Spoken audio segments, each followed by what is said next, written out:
Hello and welcome to अर्निंगऑनलाइनपीके.com। हमारे online course में अब हम देखेंगे SEO. SEO stands for search engine optimisation. इसमें क्या होता है कि आपकी वेबसाइट पे ट्रैफिक कहाँ से आ रही है, जैसे कि विजिटर्स ट्रैफिक को कहते हैं। हम देखेंगे कि ट्रैफिक हमारे पास कहाँ कहाँ से आ रहे हैं, विजिटर्स कहाँ कहाँ से आ रहे हैं। विजिटर्स का सबसे पहला जो आने का वे बनता है वो है कि अगर कोई गूगल पे लिखता है कि आपके वेबसाइट के बारे में, या फिर कोई याहू के बारे में सर्च कर याहू में सर्च करते हैं आपकी वेबसाइट के बारे में, बिंग पे सर्च करते हैं, यूट्यूब पे सर्च करते हैं। तो एक तो ये तरीका है आपकी वेबसाइट पर विजिटर्स आने का। और एक दूसरा तरीका ये है, आप फेसबुक पे स्टेटस लिखते हैं या फिर दूसरों को इनवाइट करते हैं, आपकी वेबसाइट के बारे में बताते हैं, या फिर ट्विटर पे लिखते हैं या ऑर्कुट पे लिखते हैं या गूगल प्लस पे लिखते हैं। मतलब कि सोशल नेटवर्क के थ्रू आप अपने वेबसाइट पे विजिटर्स ला रहे हैं। तो एक दूसरी टाइप ये हो गई। और आपको अपनी वेबसाइट पे विजिटर्स लाना बहुत ज़रूरी है, वरना आपकी वेबसाइट बनाने का कोई फ़ायदा ही नहीं है। कैसे आएंगे आपके लोग लोग आपकी वेबसाइट पे कैसे आएंगे जब आप विजिटर्स को किसी तरह अपनी वेबसाइट पे लाने की कोशिश नहीं करेंगे। और इसी तरह तीसरा तरीका ये है कि आप गूगल को या किसी को भी पे करते हैं कि वो आपकी वेबसाइट की एडवर्टीज़मेंट करे। मतलब कि आप उनको पैसे देते हैं कि वो आपकी वेबसाइट का एडवर्टाइज लगा के आगे लोगों को दिखाएं, इस तरह से ट्रैफिक लाएं आपके पास। लेकिन तीसरा तरीका ज़्यादा सूटेबल नहीं है। हम दो तरीके देखेंगे और तीसरे तरीके को गूगल ज़्यादा प्रेफर भी नहीं करता। तो हम इन दो तरीकों को देखेंगे। आपके जो पेजेस होते हैं या कोई पोस्ट होती है तो उसका नाम आपको किस तरह से सिलेक्ट करना है। जैसे कि अगर मैंने एक पोस्ट बनाई डोमेन होस्टिंग, तो उसका नाम हमेशा डोमेन होस्टिंग करके या बाय डोमेन होस्टिंग इस तरह से हो जाए। लेकिन कभी इस तरह से ना रखें नाम के, पेज वन पेज टू या फिर पोस्ट वन पोस्ट टू, इस तरह के नाम कभी ना रखें। क्योंकि ये हेल्प करता है पीपल को समझने में। जब वो गूगल पे कुछ लिखते हैं तो ये हेल्प देता है कि इस पेज में वाकई में किस तरह का मटेरियल है। जैसे कि एग्जांपल के तौर पे अगर मैं गूगल में लिखता हूँ बाय होस्टिंग, तो ये देखें अगर किस तरह से लिखा हुआ है, पेज आईडी, इस तरह के आपने पोस्ट या फिर पेज नेम्स नहीं देने। अगर कोई इस तरह से हो होस्टिंग करके तब तो बिल्कुल ठीक है, लेकिन इस तरह के नाम नहीं देने आपने, जैसे कि पेज आईडी या फिर पेज वन पेज टू, इस तरह के होस्टिंग, इस तरह के नाम आपने नहीं देने। मैंने यहाँ पे पेज नेम लिखा है डोमेन होस्टिंग, अगर मैं यहाँ पे लिख दूँ पेज वन पेज टू तो वो इतना ज़्यादा प्रोफेशनल नहीं होगा। तो आपने इस बात का बहुत ख्याल रखना है। आपने पेज नेम सेलेक्ट करने से पहले उसको गूगल कीवर्ड टूल पे जाके अच्छी तरह सर्च करना है और फिर उसके बाद उसको लिखना है। क्योंकि अगर आप ऐसे ही कोई लिख देते हैं, ऐसे ही कोई नाम लिख देते हैं, तो वो उस पर क्यों आएंगे लोग। तो आपको उससे पहले लिखें, आप उसको अच्छी तरह देख लें कि उस पर कितने विजिटर्स हैं। तो गूगल कीवर्ड टूल पे जाके उसको अच्छी तरह पहले सर्च करें, फिर उसके बाद नाम सेलेक्ट करें। और आपने शॉर्ट नाम सेलेक्ट करना है, ये नहीं हो कि आप बहुत लंबा लिख दें। इतना लंबा नाम नहीं हो, शॉर्ट हो, यूनिक हो। तो आपने इन चीज़ों का ख्याल रखना है। एक चीज़ का ख्याल आपने और रखना है कि आपके अगर दो या दो से ज़्यादा तीन पोस्ट एक ही टॉपिक पर हैं तो आप डिफरेंट उनको टाइटल दें, सेम टाइटल ना दें। किसी भी पोस्ट के सेम टाइटल नहीं होने चाहिए, हर पोस्ट का डिफरेंट टाइटल होना चाहिए। और इस तरह से तो बिल्कुल भी ना हो कि article one article two article three, या फिर page one page two page three, इस तरह से ना हो। नाउ अब हम डिस्कस करते हैं मेटा डिस्क्रिप्शन। मेटा डिस्क्रिप्शन क्या चीज़ है? बेसिकली मेटा डिस्क्रिप्शन ये होता है, जो पैराग्राफ यहाँ पे छोटा सा लिखा हुआ है मैंने, दो चार लाइंस, ये आपको मेरी वेबसाइट पे कहीं भी नज़र नहीं आएगा, लेकिन ये गूगल में के सर्च रिजल्ट में ज़रूर शो होगा। तो मेटा डिस्क्रिप्शन लिखना बहुत इंपॉर्टेंट है। और ये कहाँ पे लिखना है ये सब मैं आपको बता चुका हूँ। आपने यूनिक लिखना है, ताकि इससे यूज़र अट्रैक्ट होगा कि हाँ, उसने वाकई आपकी वेबसाइट पे ही क्लिक करना है। तो आपने बहुत ख्याल रखना है इस चीज़ का, इसको लिखना है और ये ज़्यादा लेंदी ना हो जाए, 3 से 4 सेंटेंसेस हों और ज़्यादा शॉर्ट भी ना हो। ये सिर्फ आपकी वेबसाइट के बैक एंड पे है, ये आपकी वेबसाइट पे शो नहीं होता। तो ये सर्च इंजन्स के लिए बहुत इंपॉर्टेंट चीज़ होती है। हाँ, हमने जो एक प्लगइन इंस्टॉल किया था, all in one SEO pack, तो वो इंस्टॉल करने के बाद आपके पास मेटा डिस्क्रिप्शन का ऑप्शन आ जाता है हर पेज और पोस्ट के एंड में। तो वहाँ पर आप मेटा डिस्क्रिप्शन लिख सकते हैं। मैं आपको दिखा देता हूँ कहाँ पे। ये मैंने अपनी पोस्ट लगाई है, वर्डप्रेस ट्रेनिंग, और इसमें आप नीचे आएंगे तो देखेंगे all in one SEO pack किया गया है। यहाँ पे आपका टाइटल, यहाँ पे डिस्क्रिप्शन। ये डिस्क्रिप्शन है जो आपकी वेबसाइट पे शो नहीं होती, लेकिन ये बैक एंड पे शो होती है। तो यहाँ से आप अपना मेटा डिस्क्रिप्शन ऐड कर सकते हैं। हाँ, आपने एक चीज़ का ख्याल रखना है कि आप जो अब यहाँ पे अपना पेज या पोस्ट टाइटल लिखे हैं, वही सेम आपने बिल्कुल नीचे यहाँ टाइटल भी लिखना है। तो इसको आपने कॉपी पेस्ट कर देना है। आपने कोशिश ये करनी है कि मेटा डिस्क्रिप्शन में आप जो कुछ आप इस पेज में लिख रहे हैं, इस पोस्ट में लिख रहे हैं, आपने उसकी समरी बना के यहाँ पे लिखनी है। तो आपकी कोशिश ये होनी चाहिए कि बिल्कुल यूनिक समरी हो और जस्ट लाइक कॉपी पेस्ट ना हो, समरी हो बल्कि। ये है आपका मेटा डिस्क्रिप्शन।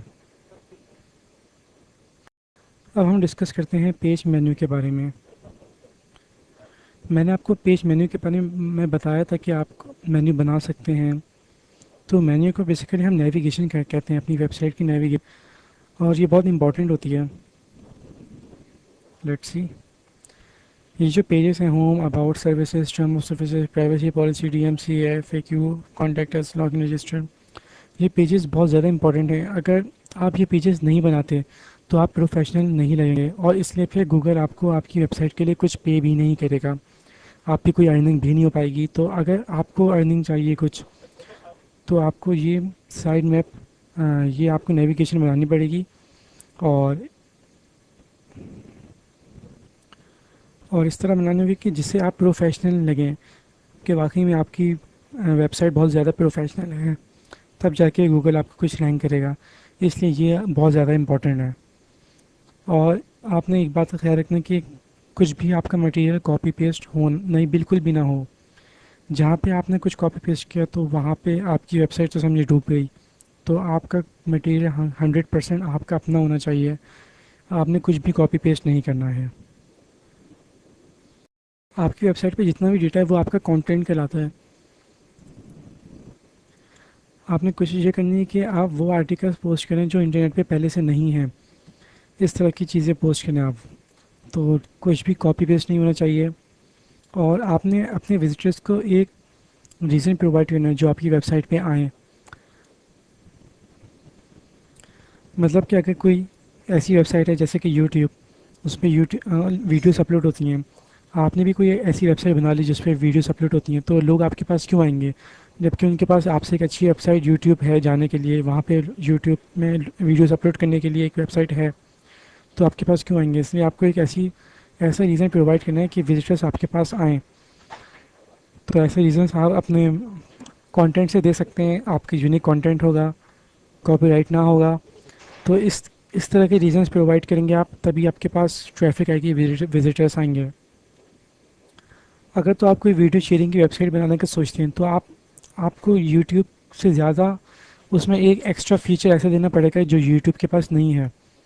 एक एक्स्ट्रा रीज़न उसमें देना पड़ेगा, एक्स्ट्रा ऑप्शन दे दें कोई जो यूट्यूब में ना दिया हो। तभी आपके पास लोग यूट्यूब छोड़ के आपके पास आएंगे, जब भी आपके पास कोई रीज़न होगा। नेक्स्ट है इंश्योर टैक्स।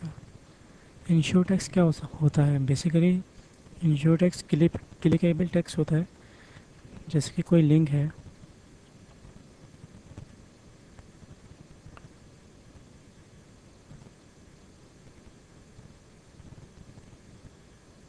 ये जिस तरह के लिंक्स हैं इन पर क्लिक करें तो आप किसी और पेज पे चले जाएंगे। तो ये इंश्योर टैक्स कहलाते हैं।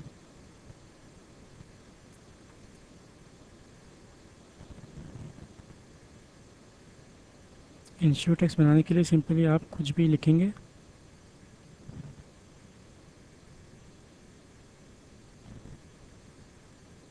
उसको सिलेक्ट करेंगे,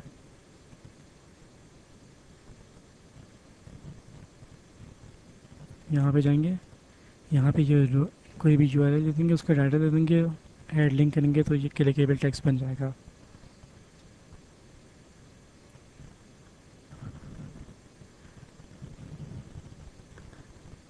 इंश्योर टैक्स हमने लगाना कहाँ पे है?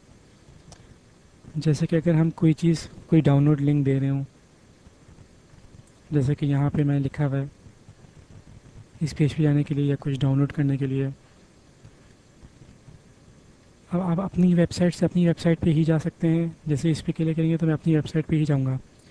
ये इंश्योर टैक्स किसी और वेबसाइट के लिए भी हो सकता है कि यहाँ से क्लिक करने के बाद मैं यूट्यूब पे या फेसबुक पे चले जाऊँ, किसी और वेबसाइट पे चले जाऊँ। आपने कोशिश ये करनी है कि इंश्योर टैक्स काफ़ी लेंदी ना हो, बिल्कुल शॉर्ट हो, और इस तरह ना हो कि आपने लिखा हुआ है डोमेन एंड होस्टिंग और इंश्योर टैक्स लगा हुआ है कि please click the following link. इस तरह ना हो। मैं आपको एग्जांपल दिखा देता हूँ इसकी एक।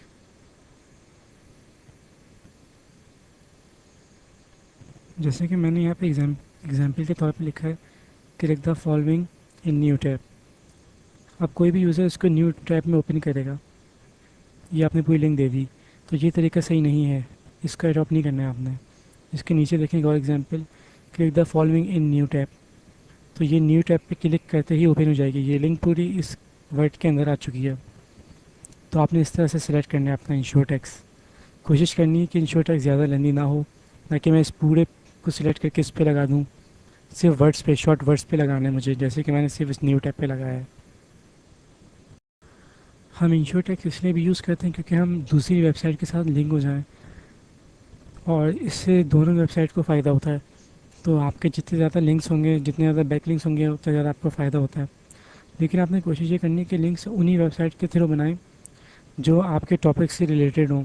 ऐसा ना हो कि आपकी वेबसाइट मूवी से रिलेटेड है और आप लिंक दे रहे हैं किसी बैंक की वेबसाइट का। तो इस तरह ना हो। अगर मूवीज़ की वेबसाइट बनाई है आपने, तो लिंक्स भी आपको मूवीज़ की वेबसाइट पे ही देने हैं।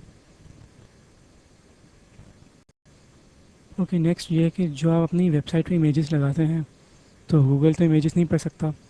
तो आप उसका ऑल टेक्स्ट सेट करते हैं, उस पर टाइटल सेट करते हैं, तो टाइटल आपका टॉपिक से रिलेटेड होना चाहिए, क्योंकि यही चीज़ें जो गूगल रीड करेगा।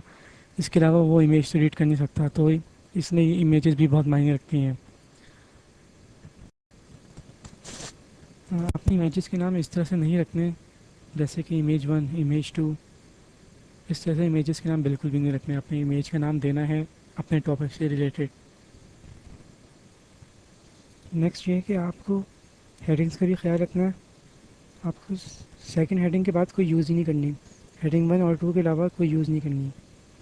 और पूरा पैराग्राफ आपको हेडिंग में नहीं देना, जैसे कि मैं सबको ही हेडिंग में दे दूँ। इस तरह से आपने बिल्कुल भी नहीं करना कि सब कुछ ही हेडिंग में आ गया। ये बिल्कुल गलत है। आपने इसका बिल्कुल ख्याल रखना है। और इसके अलावा अगर कोई वर्ड जिसको बोल्ड करने की ज़रूरत है तो उसको ज़रूर बोल्ड करें। इन छोटी छोटी चीज़ों का आपने बहुत ख्याल रखना है। ओके, अब नेक्स्ट ये है कि आपको अपनी वेबसाइट प्रमोट कैसे करनी है। सबसे पहले तो प्रमोट करने के लिए आपको अपनी दूसरी वेबसाइट के साथ लिंक बनाने पड़ेंगे।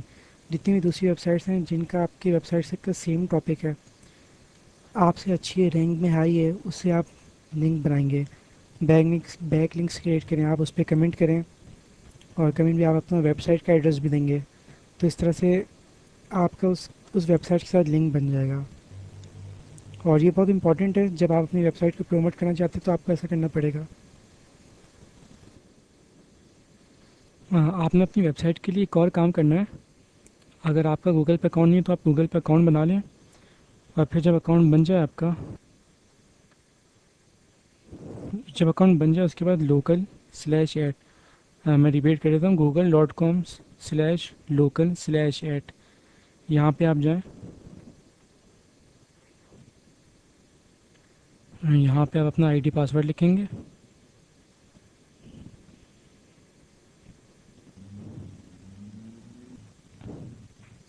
यहाँ पे साइट पे बिज़नेस के बारे में आ रहा है, गूगल बिज़नेस। तो यहाँ पे मेरे तो पहले से ऐड हुआ हुआ है, लेकिन आपको यहाँ पे कहीं पे ऐड का ऑप्शन आ रहा होगा। तो आपको अपने गूगल बिज़नेस ऐड करने और बिल्कुल सही सी इन्फॉर्मेशन देनी है, एड्रेस, फ़ोन नंबर वगैरह, और ऑर्गेनाइजेशन, वेबसाइट का नाम। तो इससे बहुत ज़्यादा ट्रैफिक आपको मिलेगी, और अक्सर लोग अपना एड्रेस वगैरह देने से घबराते हैं, तो घबराने की कोई बात नहीं है, आप यहाँ पे एड्रेस वगैरह दीजिए। बिल्कुल ठीक, कुछ गलत इन्फॉर्मेशन नहीं दिएगा, बिल्कुल ठीक ठीक इन्फॉर्मेशन दें यहाँ पे। काफ़ी आपके विजिटर्स आएंगे। अगर आपका एक और ऐड करना है आपको एड्रेस, बिजनेस एड्रेस, तो आप यहाँ पे क्लिक करेंगे एट अनदर लिस्टिंग।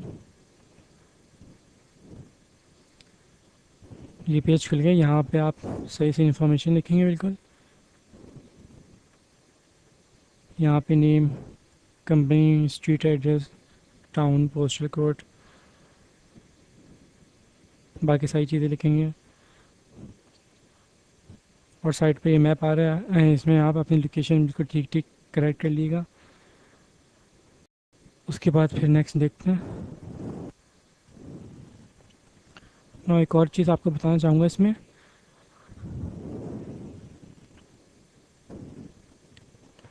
हाँ, ये एक एग्जांपल है। अगर आप कोई आर्टिकल लिखते हैं तो उसके लिए, जैसे कि सबसे पहले आप देखें पेज का टाइटल आएगा, जैसे यहाँ पे लिखा हुआ है चॉकलेट डोनट्स। फिर उसका मैटर डिस्क्रिप्शन यहाँ पे लिखा हुआ है। फिर उसके बाद हेडिंग वन। अच्छा, आपने तस्वीर जो लगानी है उसके बाद जो आपने यहाँ पे जो भी कंटेंट लिखना है उसमें ये चीज़ देखिए कि कहीं कहीं पे चॉकलेट डोनट्स लिखा हुआ है, कहीं पे डोनट्स लिखा हुआ है, कहीं पे चॉकलेट लिखा हुआ है। मतलब कि किन मेन कीवर्ड आपका बार बार फोकस हो रहा है। तो आपने इस तरह ख्याल रखना है कि आप जिस चीज़ पे फोकस कर रहे हैं, जो आपका कीवर्ड है, उसको आपने 2-3 दफ़ा इस्तेमाल करना है। ये ना हो कि आपने सिर्फ एक ही दफ़ा हेडिंग में इस्तेमाल किया हुआ है और फिर दोबारा इस्तेमाल ही नहीं किया। इसको अच्छी से देख लीजिएगा और इसके बाद हम देखते हैं। ओके, अब हम बात करते हैं कि बैकलिंक्स कैसे बनाएं। ये तो आपको बता चुका हूँ कि बैकलिंक्स बनाना हमारे लिए बहुत ज़रूरी है ताकि हमारी रैंकिंग बढ़े, गूगल हमें रैंक करे। तो बैकलिंक्स बनाने के बहुत सारे तरीके हैं। सबसे पहले तरीका स्टार्ट करते हैं।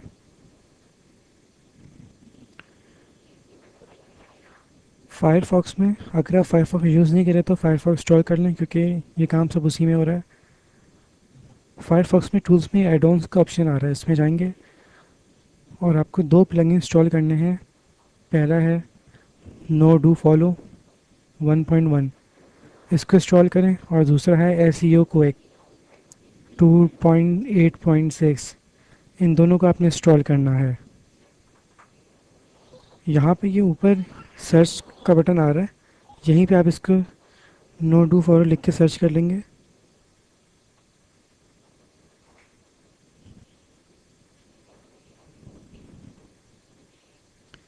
ये आ जाएगा, आप इसे इंस्टॉल कर लिएगा और इसी तरह दूसरा भी इंस्टॉल कर लें, दोनों इंस्टॉल हो जाएंगे।